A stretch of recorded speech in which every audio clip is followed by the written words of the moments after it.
Cerita Silat Online Channel mempersembahkan serial Silat Pendekar Raja Wali Sakti, episode Asmara Maut, bagian 2, Sutigat. Satu siulan panjang melengking tinggi menggema memecah kesunyian tepian jurang Bukit Arang Lawu.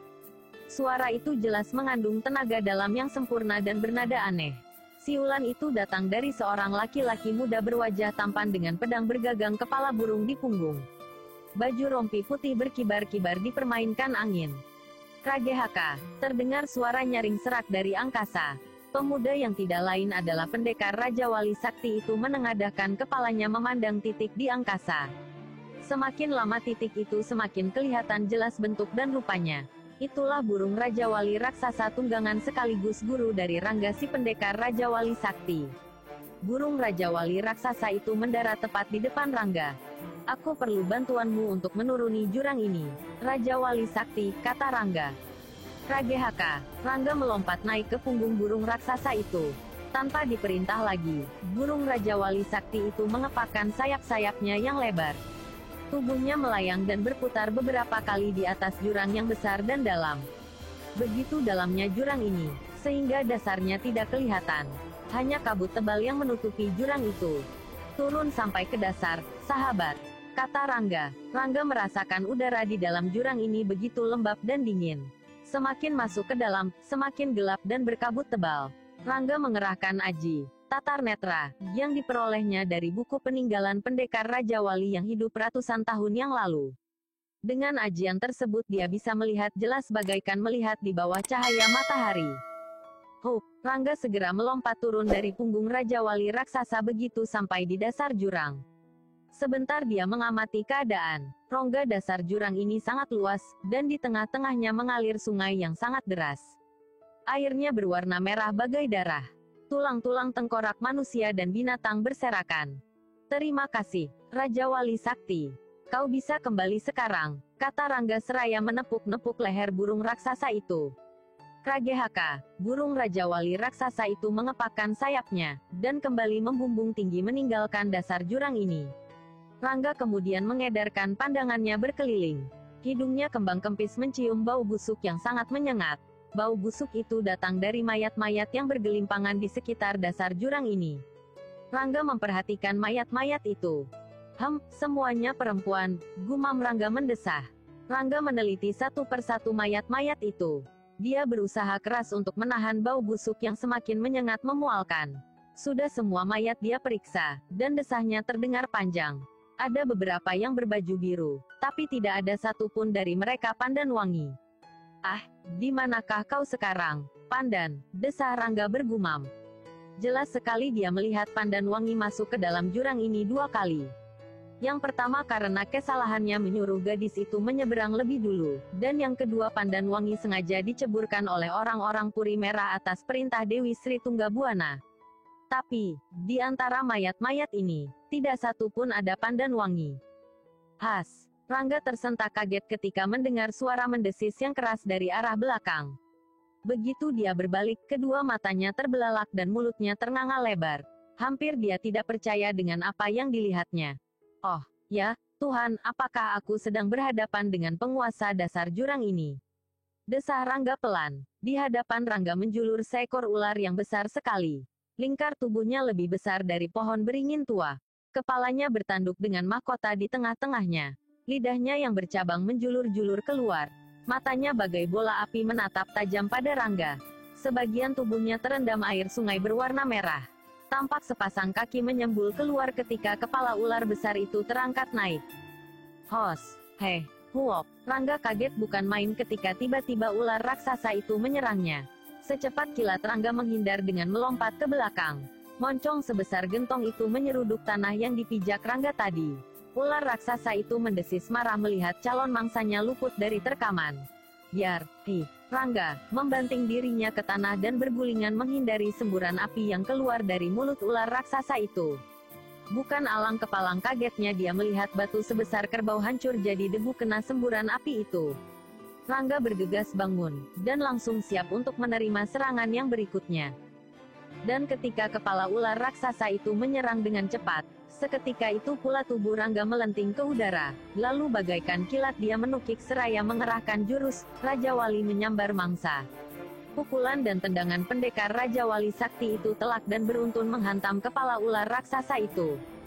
Edan, rungut Rangga, ular raksasa itu hanya menggeram sedikit dan langsung berbalik menyerang lagi. Rangga mengubah jurusnya jadi jurus sayap Raja Wali membelah mega. Kedua tangannya terentang bagai sepasang sayap, dan kakinya bergerak lincah menghindari setiap serangan ular raksasa itu. Beberapa kali tangannya menyambar menghantam tubuh dan kepala ular itu, namun sama sekali tidak berpengaruh. Bahkan binatang raksasa itu semakin buas saja. Pukulan maut paruh Raja Wali, desis Rangga. Seketika itu juga kedua tangan Rangga jadi merah membara. Dan dengan kecepatan bagai kilat, dia menghantamkan pukulannya ke tubuh ular raksasa itu. Yeah, blar, suara ledakan keras terdengar begitu kedua tangan Rangga mendarat telak di bawah kepala ular raksasa itu. Ah, Rangga memekik tertahan. Seluruh tubuhnya bergetar hebat, dan dia terpental beberapa depa jauhnya.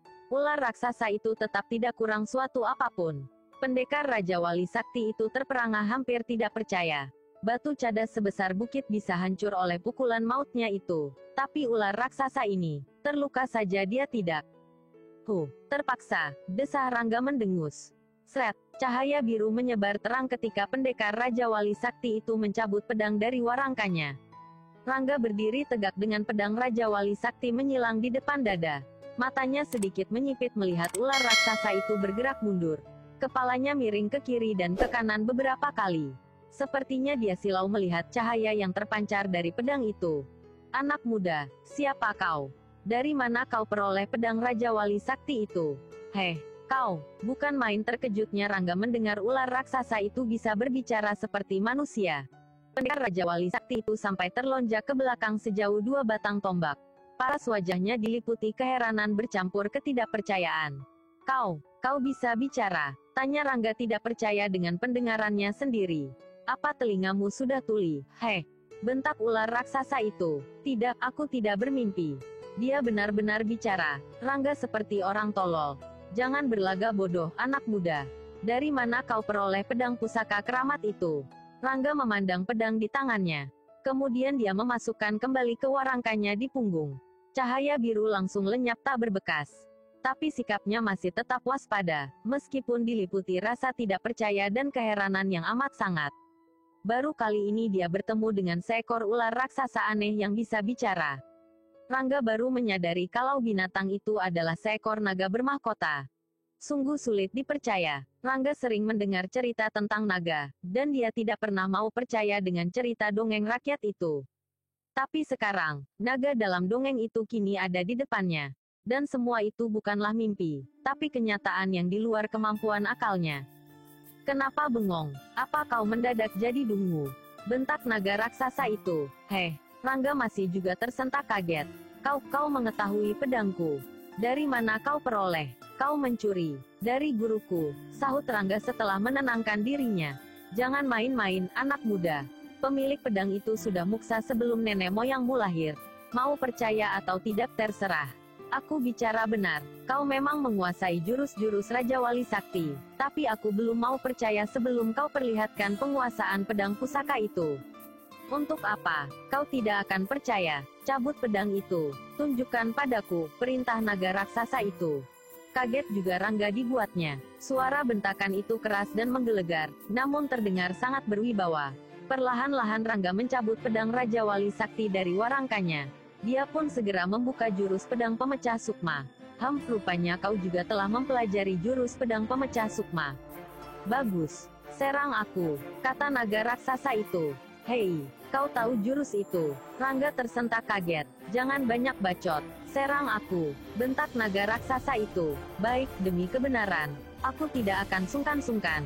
Rangga menjawab tantangan itu. Tanpa banyak bicara lagi, pendekar Raja Wali Sakti itu segera melancarkan serangan-serangan ke tubuh naga raksasa itu. Beberapa kali pedangnya menyabet tubuh naga itu. Tapi setiap kali mata pedangnya membentur tubuh naga itu, Rangga merasakan tangannya jadi bergetar kesemutan. Cuma sampai di situ kau mencuri ilmu warisan keramat. Dengus naga itu, "Aku bukan pencuri. Terimalah ilmu pamungkasku." Rungut Rangga panas dikatakan pencuri. Rangga melintangkan pedangnya di depan dada.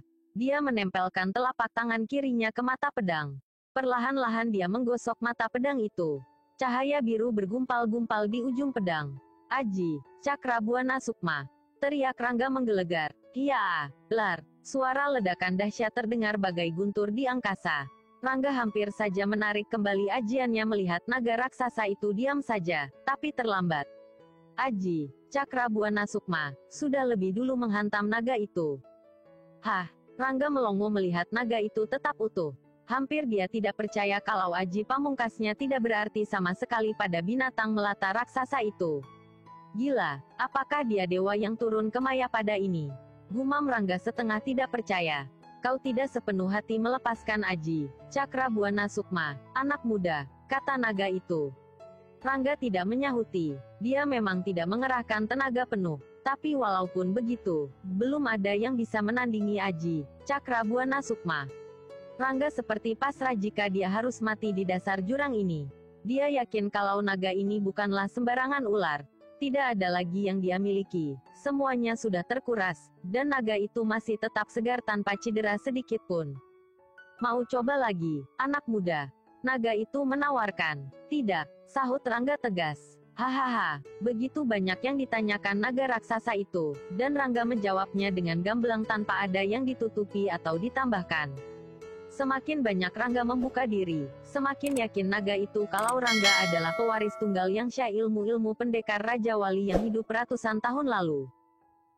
Jadi yang mengajarkanmu jurus-jurus Raja Wali Sakti itu adalah burung Raja Wali raksasa?" Gumam naga raksasa itu seperti bertanya untuk dirinya sendiri. "Benar, dan aku memperdalamnya dari membaca buku peninggalan guru pendekar Raja Wali," sahut Rangga. "Ratusan tahun aku hidup di dasar jurang ini. Belum ada satupun manusia yang bisa keluar hidup-hidup dari sini. Aku percaya kau murid tunggal sahabatku. Hanya burung Raja Wali raksasa sajalah yang mampu keluar masuk jurang ini," kata naga raksasa itu.